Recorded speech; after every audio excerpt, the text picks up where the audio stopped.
perfect, cuvântul ăsta mi-e străin, pierdut pe undeva la fundul sticlelor de vin. Perfect, eu nu mai cred că am fost vreodată. Știi că nici tu n-ai fost perfecțiune întruchipată. Și am păcate prea multe să le spun, pe tine te voiam, o sfântă, ce nebun. Nu, niciunul dintre noi n-a fost un sfânt și toate astea au un cost. Și tu și eu avem greșeli nenumărate, lupte pierdute și uitate. Și de-ai să simți că vrei să pleci departe, să-ți amintești ce ți-am spus în prima noapte. Pentru ochii ăia vezi, i-aș arunca armele,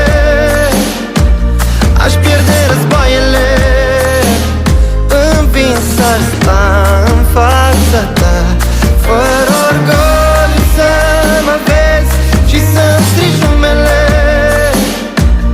eu să-ți fiu binele, tu să te pierzi în fața mea. Perfect, ca un tablou neterminat, cu două mâini stângace și un suflet am pictat. Perfect, culorile iubirii noastre azi nu mai sunt la fel ca ieri, așa albastre. Și anii trec și în unele momente tu și eu tot ne găsim defecte.